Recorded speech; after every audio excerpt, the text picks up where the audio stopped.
Bismillahirrahmanirrahim. Assalamualaikum warahmatullahi wabarakatuh. Alhamdulillahi rabbil alamin. Wabihi nasta'inu ala umuri dunya waddin. Wassalatu wassalamu ala al-mab'uthi rahmatan lil alamin. Sayyidina wa qurrati a'yunina wa syafi'ina wa maulana Muhammadin sallallahu alaihi wasallam wa ala alihi wa ashabihi wa azwajihi wa dhurriyyatihi wa ummatihi ajma'in. Amma ba'd, Rabbana shrah lana sudurana wa yassir lana umurana wahlul 'uqdatam min lisanina yafqahu qawlana. Allahumma iftah 'alaina futuhal 'arifina bihikmatik wanshur 'alaina rahmataka birahmatika ya arhamar rahimin. Allahumma faqihna fid din wa 'allimna at-ta'wil. Allahumma ij'al jam'ana hadha jam'an marhuma waj'al tafarruqana min ba'dihi tafarruqan ma'suman maimuna wala taj'al fina wala bainana wala ma'ana syaqiyya wala mahruma wa sallallahu ala sayyidina Muhammadin wa ala alihi walhamdulillahi rabbil. Kurang jelas suaranya. Cukup. Baik. Bapak-bapak, ibu-ibu, hadirin hadirat jamaah Masjid At-Taqwa yang dirahmati oleh Allah Subhanahu wa taala. Kita akan lanjutkan kajian fiqih Imam Asy-Syafi'i yang sempat tertunda ya, terakhir 4 bulan yang lalu. Ya. 3 bulan yang lalu kita kaji fikih puasa.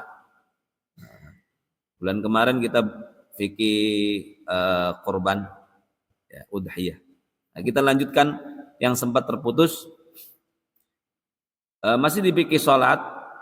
Terakhir kita membahas tentang sujud sahwi dan sujud tilawah ya. Hari ini kita akan lanjutkan pembahasan tentang sujud syukur ya. Jadi ada sujud sahwi, ada sujud tilawah, ada sujud syukur. Baik. Hadirin hadirat yang dirahmati oleh Allah Subhanahu wa taala, sesungguhnya sujud syukur itu tidak masuk di dalam salat. Kenapa? Karena sebabnya tidak ada kaitannya dengan salat. Jadi kalau ada orang dalam salat lalu sujud syukur, kalau dia sengaja dan tahu bahwa itu haram maka batal salatnya. Ya. Kalau sujud tilawah, sujud sahwi, nah itu berkaitan dengan sholat. Kalau sujud syukur, lagi sholat kita sujud syukur, batal sholatnya, Pak. Kecuali dia nggak tahu hukumnya.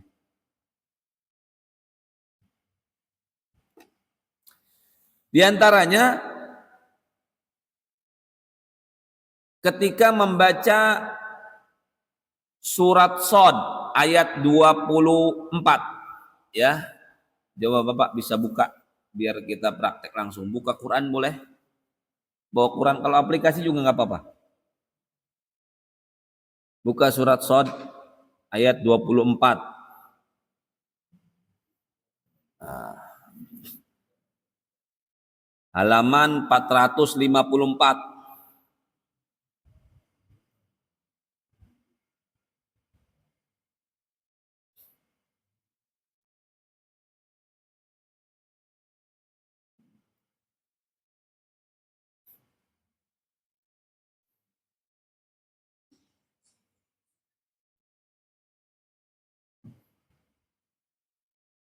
Sudah? Ketemu? Ketemu nggak, Pak? Lihat, ketemu nggak? Surat Shad ayat 24. Kalau bisa di mushaf ini, Pak, jangan yang di situ, Pak. Jangan yang di ini. Yang di mushaf. Aplikasi yang mushaf betul, Pak. Surat Shad ayat 24. Sudah ketemu? Oke. Itu kan di ujungnya itu ada gambar kubah masjid. Benar enggak? Wa kharra raki'au wa anab. Ya kan? Wa kharra raki'au wa anab. Ketemu enggak gambar kubah masjidnya? Ya. Perlu diperhatikan, dalam mazhab Syafi'i itu bukan sujud tilawah. Karena biasanya kalau ada gambar masjid itu sujud tilawah. Ya. Itu sujud syukur di dalam mazhab Syafi'i. Ya. Memang ada mazhab yang lain yang berpendapat itu sujud tilawah. Maka kalau kita sujud ketika membaca ayat 24 surat Shad ini, wa kharra raki'a wa anab, maka salatnya batal dalam mazhab Syafi'i. Nah, jadi ini perlu saya ini kan langsung melihat langsung, ya kan? Kalau gambar masjid ini di surat-surat yang lain itu sujud tilawah. Nah, untuk kasus ini nih dalam mazhab Syafi'i ini bukan sujud tilawah tapi sujud syukur. Maka tidak boleh kita sujud di dalam sholat kecuali ngedengar ayat ini di luar sholat. Kalau kita mendengar ayat ini di luar sholat, maka kita sujud, tapi sujudnya bukan sujud tilawah. Sujudnya apa? Sujud syukur. Dari mana dalilnya? Diriwayatkan daripada Abu Sa'id Al-Khudri radhiyallahu taala anhu. Beliau berkata, khatabana Rasulullah sallallahu alaihi wasallam yauman. Rasulullah suatu saat sedang khutbah di suatu hari. Faqara'a Shad, lalu membaca ayat ini di surat Shad. Falamma marra bisujud tashazzanna lisujud. Ketika sampai pada ayat ini, wa kharra raki'a wa anab, kami, kata para sahabat, siap-siap untuk sujud. Falamma ra'ana qala innama hiya taubatu nabi walakin ista'dadtum lisujud fanazala wa sajada. Sesungguhnya ini adalah taubatnya Nabi. Ini taubatnya Nabi Daud. Ya. Sebagai rasa syukur Allah menerima taubatnya, Allah kemudian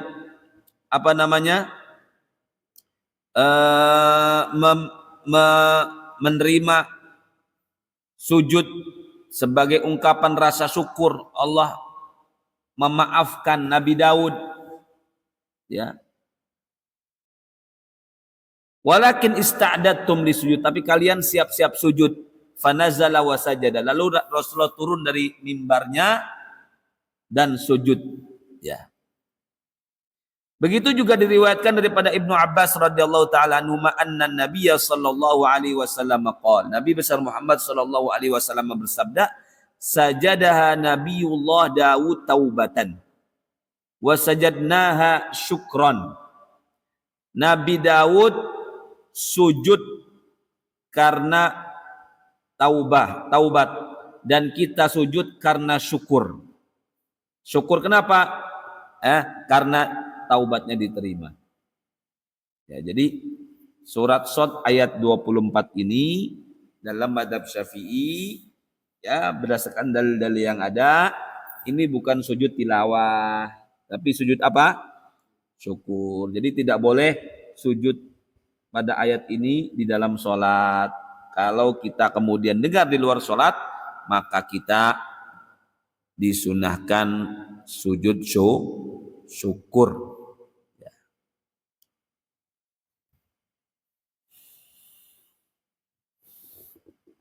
Sujud syukur ini mustahabbah hukumnya, disunahkan di luar sholat. Kapan disunahkannya? Apa penyebabnya?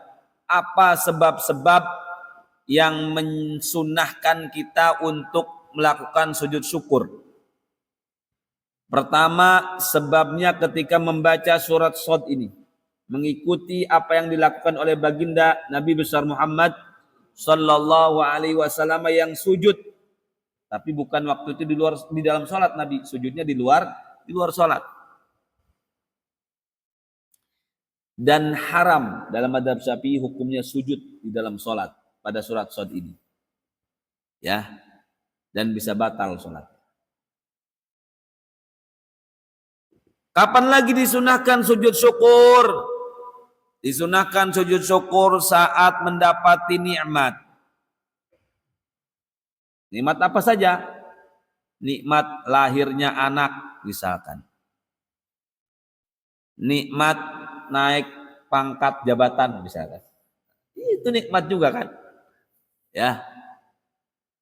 Atau nikmat proyeknya goal. Ya kan? Ya kan? Atau nikmat datang dari jauh, datang dari perjalanan panjang, pulang haji misalkan. Atau nikmat mendapatkan kemenangan dari musuh Islam, pulang berjihad misalkan. Dan disunahkan juga ya, bukan saja ketika nikmat itu datang pertama kali, tapi ketika nikmat itu datang berulang-ulang kali, disunahkan juga berulang-ulang sujud syukur. Ya.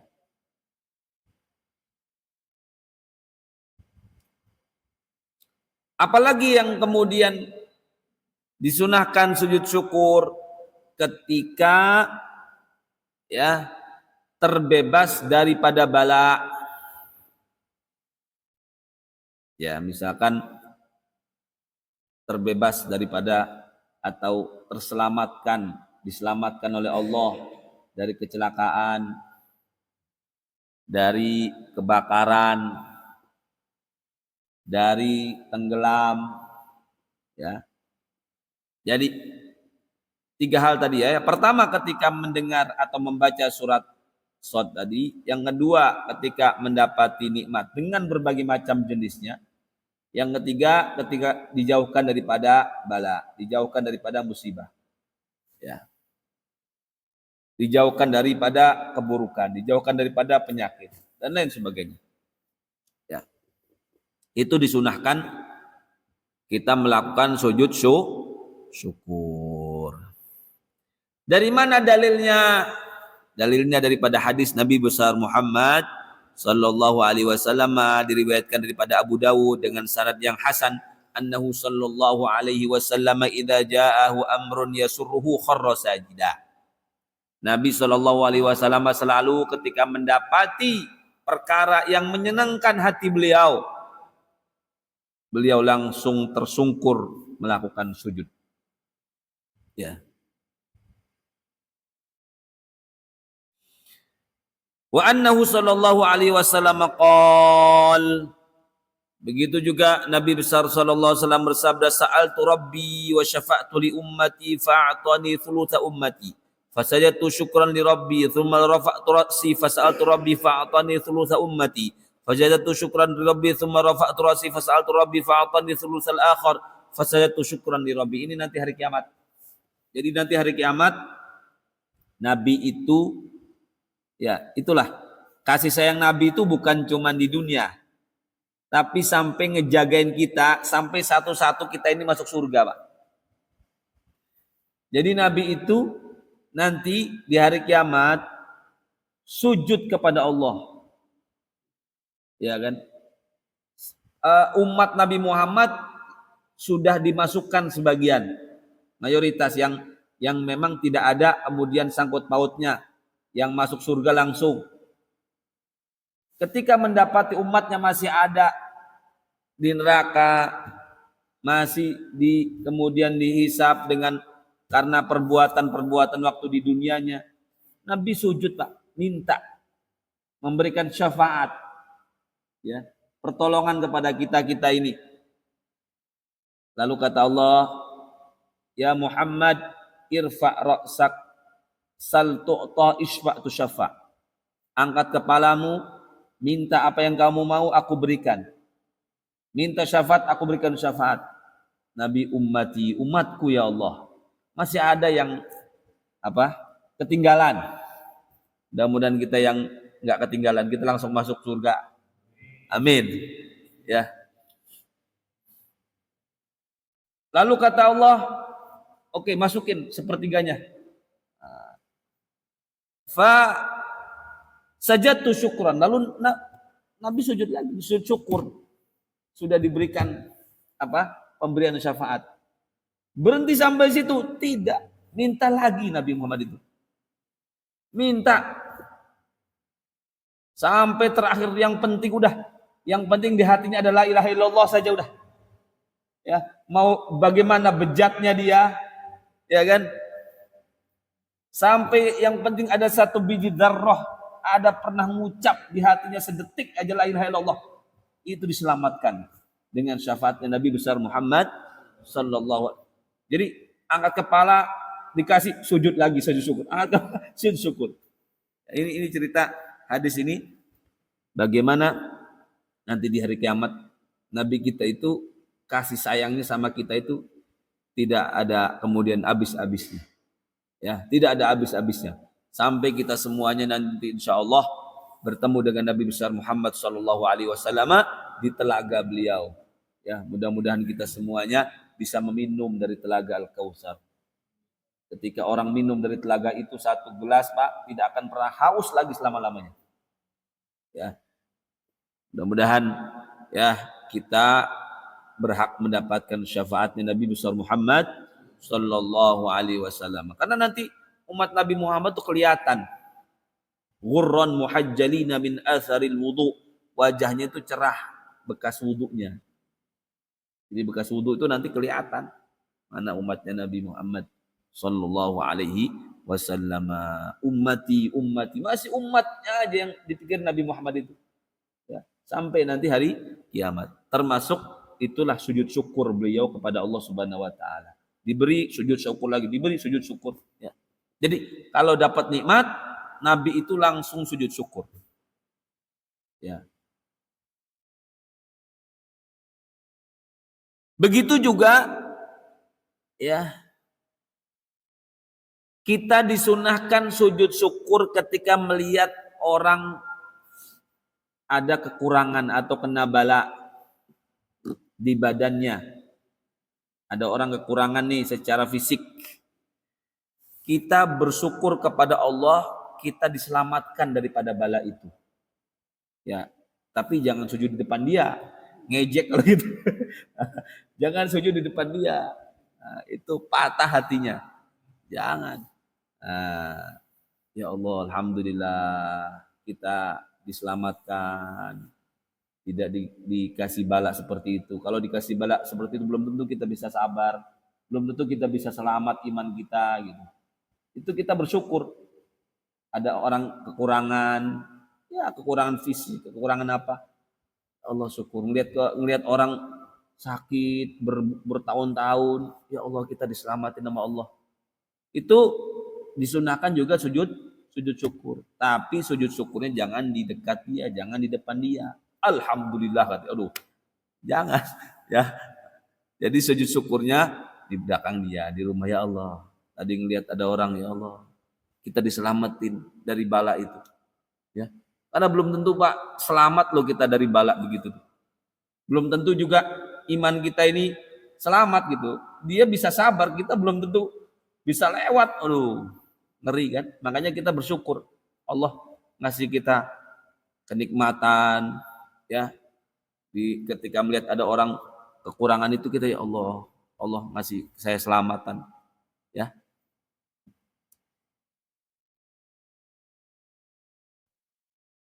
Kita juga disunahkan sujud syukur ketika melihat orang bermaksiat yang menampakkan kemaksiatannya.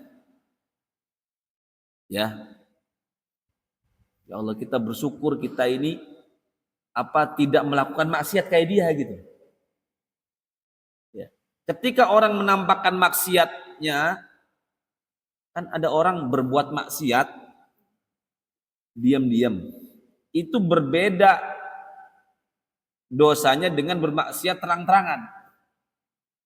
Kalaupun dosa kecil, kalau dilakukan terang-terangan, itu jadi dosa besar. Apalagi dosa besar. Ya. Kalau kasusnya seperti itu, ya, Kita disunahkan sujud syukur di depan dia, nggak apa-apa. Kalau kita nggak takut kena ancaman dia gitu. Tapi kalau takutnya kena ancaman dia, ya kan, kena keburukan daripada dia, jangan. Setelah dia nggak ada, gitu. Ya Allah syukur, saya nggak berbuat maksiat kayak dia. Karena ada orang-orang di zaman ini, naudzubillah min dzalik, itu terang-terangan Pak berbuat dosa itu. Ya. Punya malu gitu. Ya, nggak punya malu sama Allah, nggak punya malu sama orang-orang. Ya udah berbuat dosa. Ya kalau memang dia tidak bisa meninggalkan dosa, jangan terang-terangan. Ya. Kalau terang-terangan itu jadinya yang kecil jadi besar, yang besar tambah besar dosanya. Ya. Maka kalau melihat orang berbuat maksiat, lalu melakukannya terang-terangan di depan orang, bahkan bangga dengan perbuatan itu, ya, maka kita patut sujud syukur kita masih diselamatkan iman kita, Islam kita. Ya, kita tidak melakukan maksiat, kita masih alhamdulillah sholat subuh, berjamaah, masih pengajian. Ini nikmat yang besar, Pak. Gak bisa diukur dengan materi apapun. Ya, ini nikmat yang sangat besar. Mudah-mudahan Allah menjaga nikmat ini untuk kita semua sampai kita wafat dalam keadaan Allah ridho terhadap kita semuanya.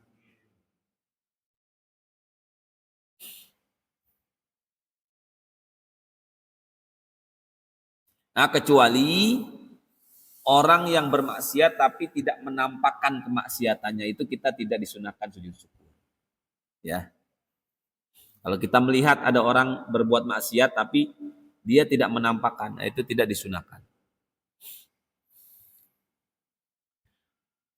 Bagaimana caranya sujud syukur? Sujud syukur itu caranya seperti sujud tilawah yang dilakukan di luar sholat. Ya, dengan syarat-syaratnya, termasuknya dalam keadaan suci dan menghadap kiblat. Jadi kalau yang namanya sujud syukur dalam mazhab Syafi'i itu harus dalam keadaan wudhu. Juga kemudian tertutup auratnya. Bukan dapat nikmat langsung sujud aja, wudhu nggak punya dia kan. Nah, kadang juga pakai celana pendek lagi main bola kan. Nah, jadi sujud syukur itu sama, nggak ada bedanya sama sujud tilawah yang di luar sholat. Harus ngadep kiblat, ya kan? Harus dalam keadaan suci, ya, dengan syarat-syarat yang sama dengan sujud tilawah, ya. Dengan rukun-rukun sujudnya yang sempurna, sunnah-sunnahnya, tasbihnya, doanya sama, tidak ada bedanya. Bedanya kalau sujud tilawah itu bisa atau ada di dalam sholat, kalau sujud syukur tidak ada di dalam sholat, tidak boleh bahkan di dalam sholat. Sujud syukur itu hanya di luar sholat.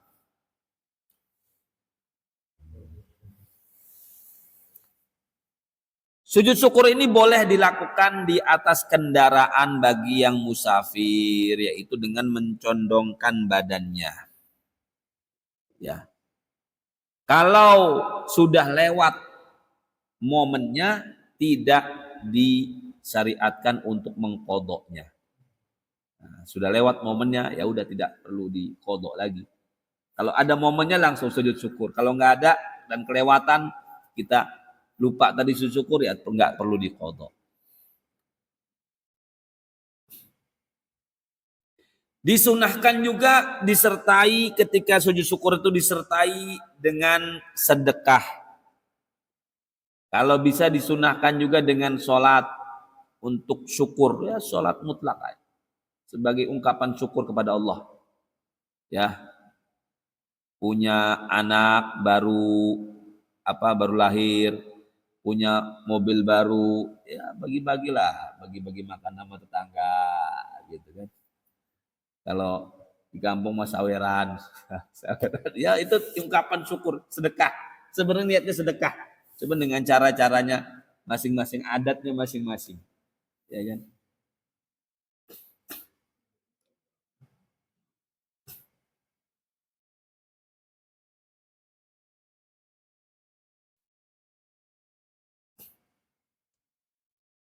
Jadi sedekah dan sholat 2 rakaat.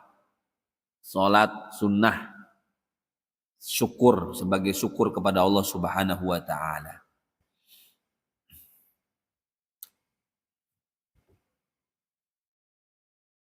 Nah, itulah kurang lebih terkait dengan sujud syukur, ya. Kita akan lanjutkan pembahasan yang baru tentang sholat sunnah atau sholatun nafil, ya. Nafilah, nafil, ya. Tatawwu, mandub, itu bahasa-bahasa yang kurang lebih sama, ya. Nafal itu di dalam, atau nafilah, nafal dalam bahasa Arab artinya ziyadah, tambahan, ya. Maka secara istilah sholat nafal itu adalah sholat selain sholat yang wajib, sholat fardu, karena itu tambahan daripada sholat fardu, sholat yang wajib.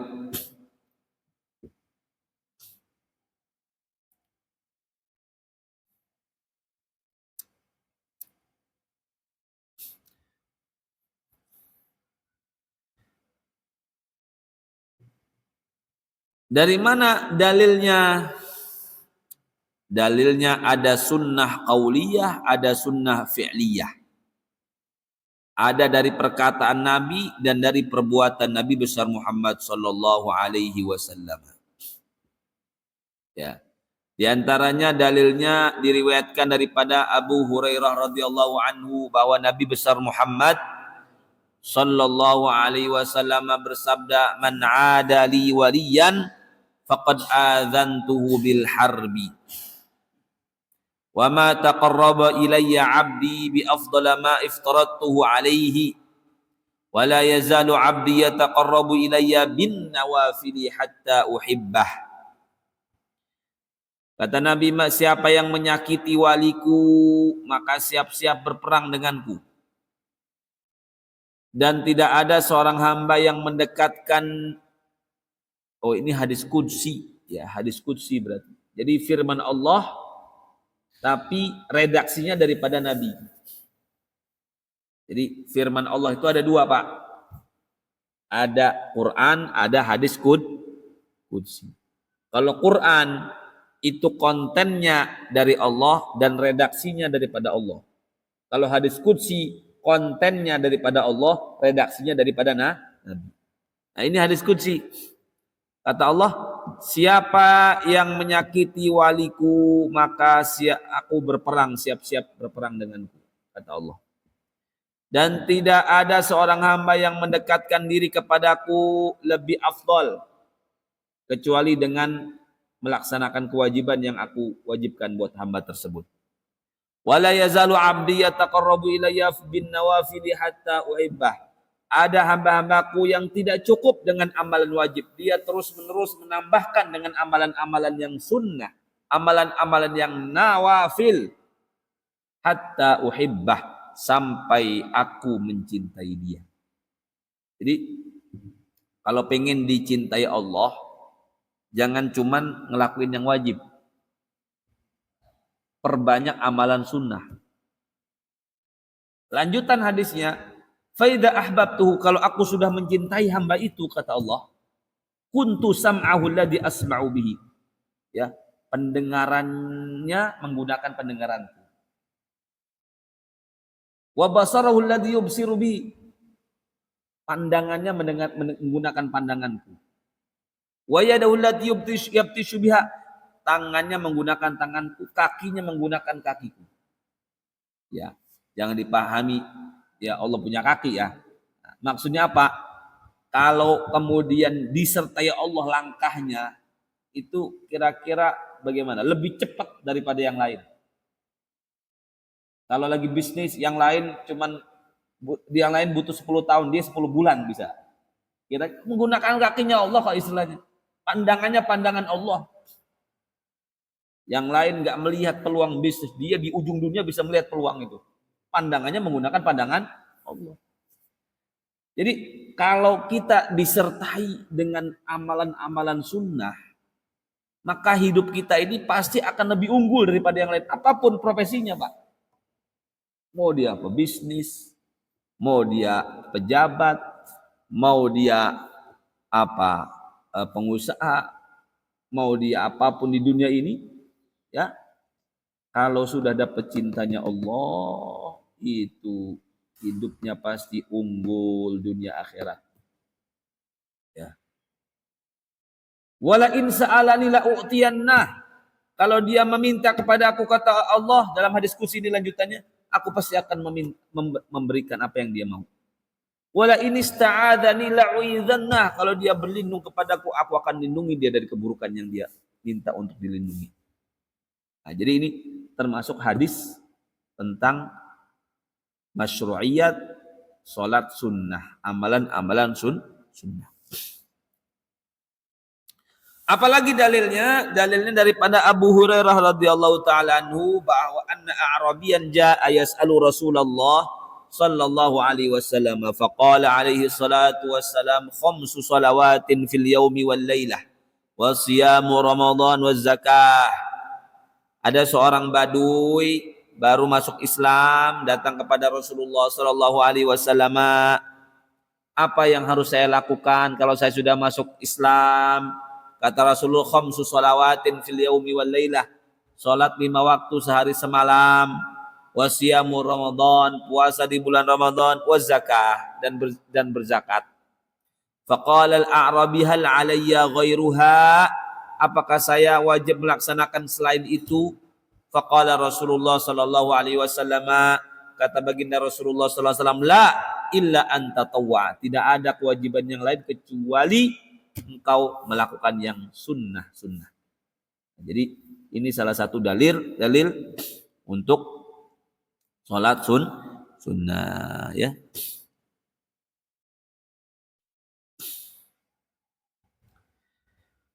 Dan ibadah itu, bapak-bapak saudara sekalian, ada yang sifatnya badaniyah, fisik, ada yang sifatnya maliyah, harta, ibadah harta. Ya. Ada yang sifatnya qalbiyah, ibadah hati. Ya. Dan sebaik-baiknya ibadah fisik, ya, adalah salat. Salat. Sebagaimana diriwayatkan daripada Abdullah bin Mas'ud radhiyallahu anhu bahwa Rasulullah sallallahu alaihi wasallam ditanya ayyul a'mali afdal, amal apa yang paling afdal? Kata baginda Rasulullah SAW, as-salatu ala waqtiha, salat pada waktunya.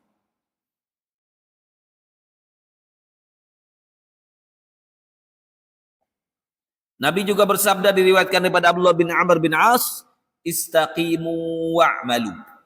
Beristiqomahlah kalian dan beramallah kalian. Anna khairu a'malikum as-salah. Sebaik-baiknya amal kalian adalah salat. Wala yuhafidhu 'alaiha illa mu'min. Tidaklah ada orang yang menjaga salat kecuali dia itu orang mukmin, orang beriman.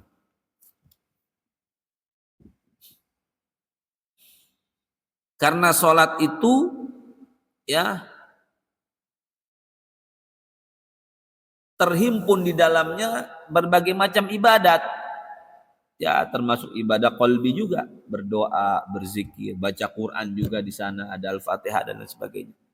Ya, plus ditambah dengan wajibnya menghadap kiblat. Plus ditambah tidak boleh berbicara dan berjalan dan makan. Ya. Dan ibadah sholat itu, kalau dia mengingkari sholat dan meninggalkan sholat, itu bisa dihukum mati dalam hukum Islam. Yuktal. Karena pentingnya ibadah sholat ini. Ya. Dan yang pertama nanti dihisab di hari kiamat adalah sholat. Ya. Ya, meski ada pendapat yang lain bahwa ibadah yang lebih afdal adalah puasa. Ini perbedaan-perbedaan Saya pikir tidak perlu kita perluas ya. Baik. Ada berapa bagian sholat nafil itu? Ya. Sholatun nafil atau sholat sunnah itu ada dua bagian. Bagian yang pertama, sholat sunnah yang disunnahkan berjamaah. Sholat sunnah yang disunnahkan berjamaah itu bagian yang pertama. Bagian yang kedua, sholat sunnah yang tidak disunnahkan berjamaah. Apa saja sholat sunnah yang disunnahkan berjamaah? Pertama, sholat al-idaini, 2 hari raya. Hari raya Idul Fitr dan hari raya Idul Adha.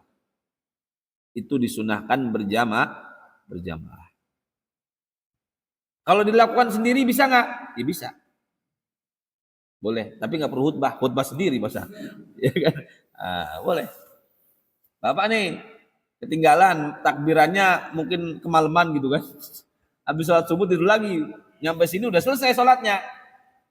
Boleh melakukan sholat hari raya sendiri sampai kemudian sebelum waktu duhur. Kalau habis duhur udah enggak. Tapi disunahkannya berjamaah. Sholat hari raya itu disunahkannya berjamaah. Yang kedua, apalagi yang disunahkan berjamaah? Sholat kusuf dan khusuf, sholat gerhana matahari dan gerhana bulan itu disunahkan berjamaah. Apalagi yang disunahkan berjamaah? Sholat istisqa, sholat minta hujan itu juga disunahkan berjamaah.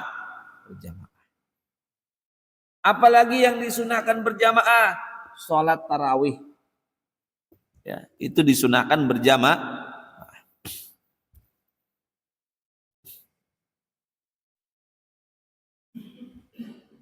Nah, tentu sholat-sholat sunnah yang berjamaah ini lebih afdal daripada sunnah-sunnah yang tidak disunahkan berjamaah. Kenapa? Karena ketika disyariatkan berjamaah, ini menunjukkan penegasan bahwa kesunahannya memang betul-betul disunahkan. Ya. Di antara sholat-sholat yang disunahkan berjamaah ini yang paling afdal mana? Yang paling afdal, yang paling sempurna adalah sholat hari raya. Idul Fitri dan Idul Adha. Karena dia seperti mirip dengan sholat fardu. Bahkan ada beberapa ulama yang menyebutkan hukumnya bukan sunnah, tapi fardu kifayah. Untuk sholat hari raya itu. Fardu kifayah seperti sholat mayit. Ya. Yang paling afdal sholat hari raya, kedua sholat kusuf, ketiga sholat istisqa.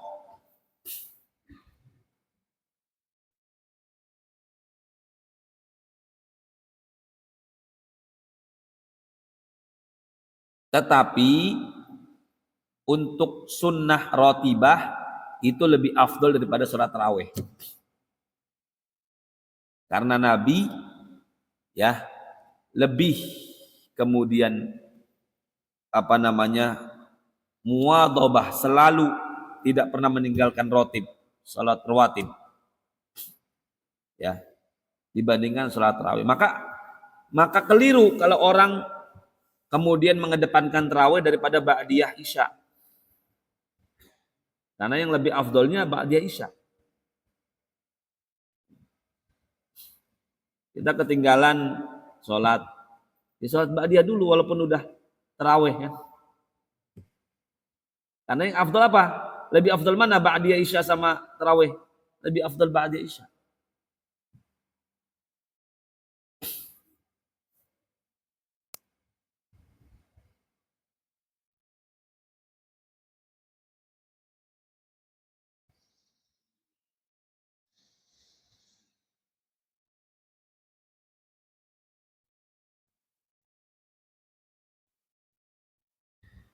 Dan sholat gerhana itu lebih afdal daripada sholat istisqa.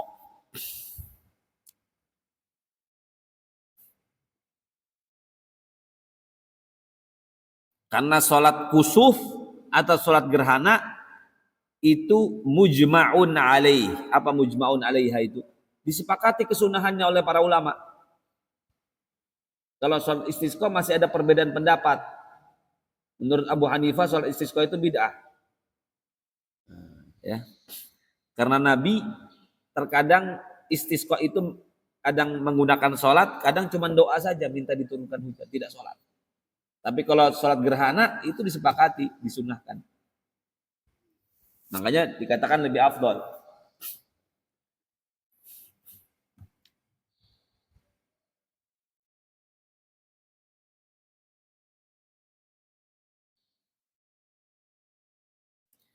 Dan sholat gerhana itu kan waktunya terbatas. Sampai kemudian terang. Tidak gerhana lagi. Kalau sudah itu ya sudah selesai. Sudah lewat waktunya. Tapi kalau istisqa itu waktunya ya panjang. Bebas. Karena istisqa ini kan minta diturunkan hujan. Sholat gerhana dia ibadah mahdoh. Kalau istisqa itu minta rizki, minta turun hujan.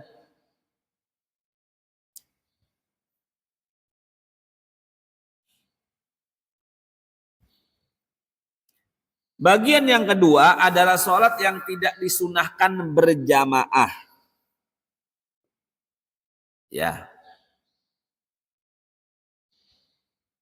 Bagian ini, sholat-sholat sunnah ini tidak disunahkan berjamaah. Tetapi kalau dilakukan berjamaah tetap sah sholatnya. Contoh, ada di sekolahan karena pengen membiasakan anak sholat duhanya berjamaah. Sah nggak? Sah. Sholat duha itu bukan atau tidak disunahkan berjamaah. Tapi kalau dilakukan berjamaah sah. Ya. Atau tadi kasusnya sholat tarawih tadi. Kita datang mau sholat ba'diyah, orang sudah tarawih. Ikut aja berjamaah sholat tarawih, tapi niatnya ba'diyah isya.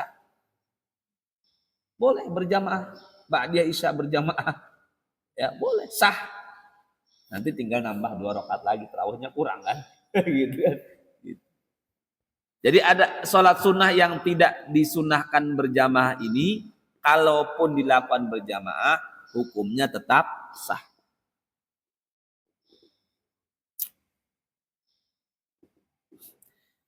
Nah, sholat-sholat sunnah yang tidak disunahkan berjamaah ini juga ada 2 bagian. Sunnah secara umum 2 bagian. Yang disunahkan berjamaah, yang tidak disunahkan berjamaah. Ya kan? Sholat yang tidak disunahkan berjamaah juga ada 2 bagian. Apa itu? Sunnah rotibah atau rawatib, sunnah ghairu rotibah. Sunnah-sunnah yang bukan rawatib. Apa itu rotibah itu? Rotibah itu sunnah yang mengiringi sholat wajib. Qobliyah ba'diyah lah, bahasa gampang. Itu rawatib, itu rotibah itu. Ya.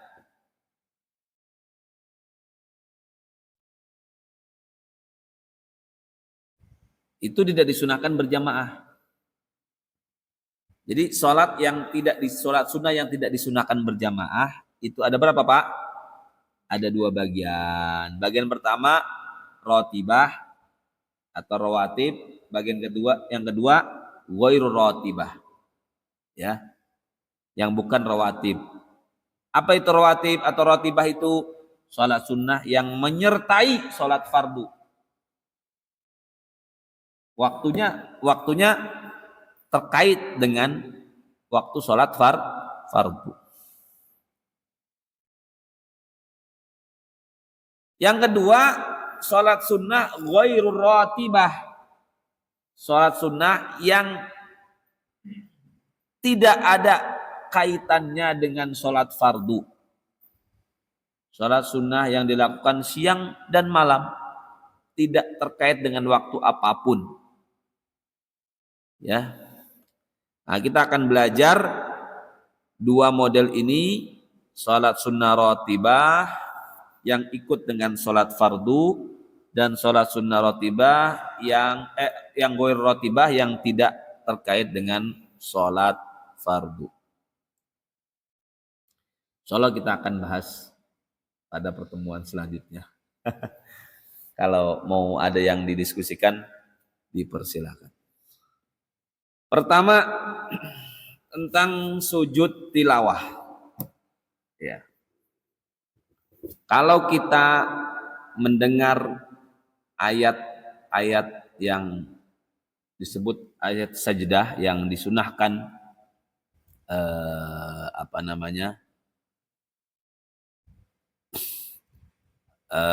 untuk sujud, maka kesunahan itu disunahkan untuk semuanya, bukan cuman yang mendengar, bukan hanya perwakilan aja, tapi semuanya ikut sujud. Jadi kalau kita dulu setoran Al-Quran ya, sama Syekh kita, Syekh Samir An-Naus di Damaskus, itu kalau ada yang baca ayat sajdah itu, beliau sujud, semua ikut sujud. Semuanya ikut sujud. Jadi bukan hanya perwakilan ya Pak ya. Bukan hanya perwakilan.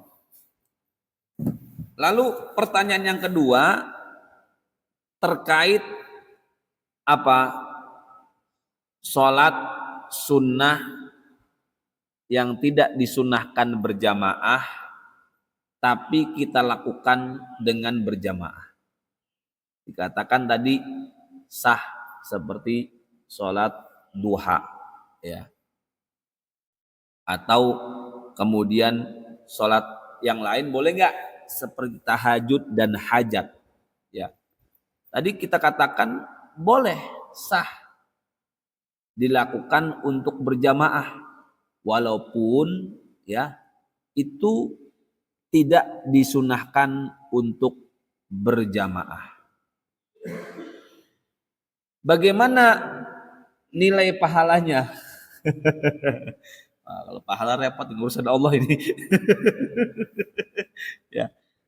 Tentu ya, kalau tidak disunahkan berjamaah ya, maka dalam kondisi ini yang kalau memang dia bisa melakukannya sendiri itu lebih afdol. Ya, lebih afdol. Tapi lihat kondisi juga. Nah, kalau kita ingin melakukannya dengan dengan membiasakan, dan mungkin ketika dia melakukan sendiri tidak khusyuk, bacaan dia tidak kurang bagus, ya dalam kondisi itu yang afdolnya berjamaah. Nah, lihat kondisi juga Pak. Tapi secara umum kalau yang tidak disunahkan berjamaah itu lebih baik dilakukan sendiri. Tapi dalam kondisi-kondisi tertentu bisa jadi berjamaah lebih afdal. Ya, seperti anak-anak tadi, ya kan? Bagaimana kalau kita dalam perjalanan tidak ada wudu, melihat sesuatu? Ya, kalau tidak bisa sujud, ya minimal baca alhamdulillah. Ya kan, baca alhamdulillah. Kalau kita pengen sujud syukur, ya turun dulu. Wudu dulu. Karena sujud itu sholat Pak. Sholat kepada Allah. Ya kan? Maka ya tentu dengan adabnya, dengan kesuciannya, gitu kan. Kecuali niat Bapak bukan sujud syukur. Ya, pengen mengucapkan pengen mengekspresikan kesyukuran, bukan kemudian sujud syukur ya. Tapi kalau artinya sujud syukur, ya harus kemudian dalam keadaan suci, karena itu sholat. Tidak ada bedanya sama sholat Pak. Sama dengan sujud tilawah. Sajada wajhiya lilladzi khalaqahu wa syaqqa sam'ahu wa basarahu bihauli wa quwwatihi. Enggak bisa bacaan itu ya subhanallah aja, subhanallah alhamdulillah gitu aja. Subhanallah. Yang penting niatnya memang untuk mensyukuri nikmat itu. Gitu.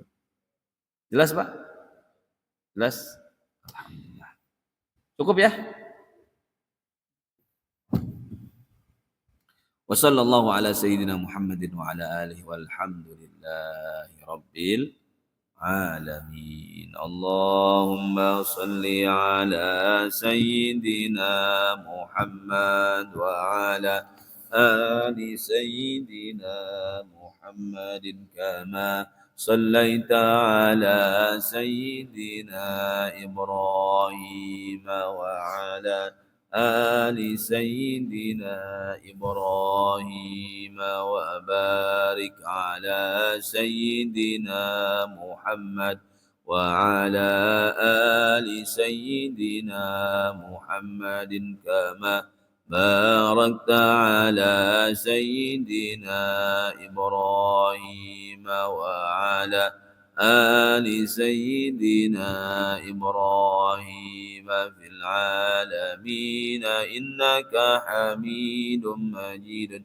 عدد خلقك ورضا نفسك وزنة عرشك ومداد كلماتك كلما ذكرك الذاكرون وغفل عن ذكرك الغافلون لا إله إلا الله لا إله إلا الله لا إله إلا الله لا إله إلا الله لا إله إلا الله لا إله إلا الله لا إله إلا الله لا إله إلا الله لا إله إلا الله لا إله إلا الله لا إله إلا الله لا إله إلا الله لا إله إلا الله لا إله إلا الله لا إله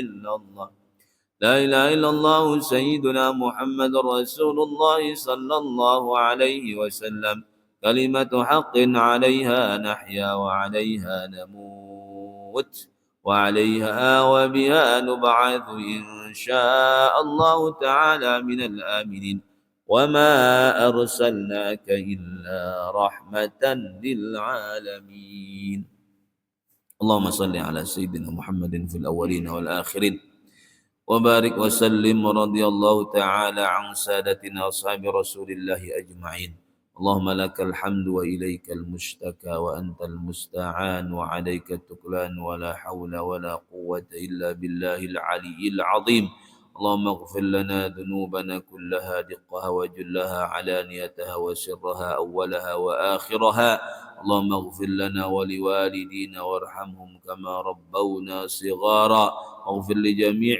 من له حق علينا واغفر لجميع المسلمين والمسلمات والمؤمنين والمؤمنات الأحياء منهم والأموات إنك سميع قريب مجيب الدعوات يا قاضي الحاجات يا مجيب الدعوات اللهم إنا نسألك موجبات رحمتك وعزائم مغفرتك والغنيمة من كل بر والسلامة من كل إثم لا تدع لنا في مقامنا هذا ذنبا إلا غفرته ولا هما إلا فرجته ولا دينا إلا قضيته ولا مريضا إلا شفيته ولا حاجة من حوائج الدنيا والآخرة هي لك رضا ولنا فيها صلاح إلا يسرتها وقضيتها برحمتك يا أرحم الراحمين ربنا تقبل منا إنك أنت السميع العليم وتب علينا إنك أنت التواب الرحيم ربنا آتنا في الدنيا حسنة وفي الآخرة حسنة وقنا عذاب النار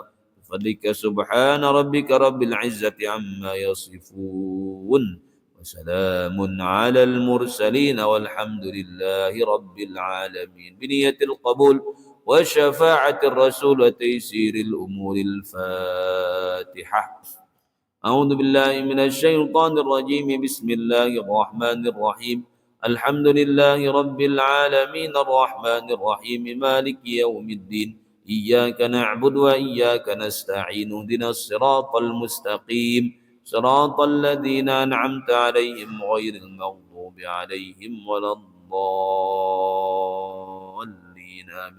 آمين آمين آمين آمين آمين دعواهم فيها سبحانك اللهم وتحيتهم فيها سلام وآخر دعواهم أن الحمد لله رب العالمين Assalamualaikum ya akhi ya ukhti. Assalamualaikum ya akhi ya ukhti.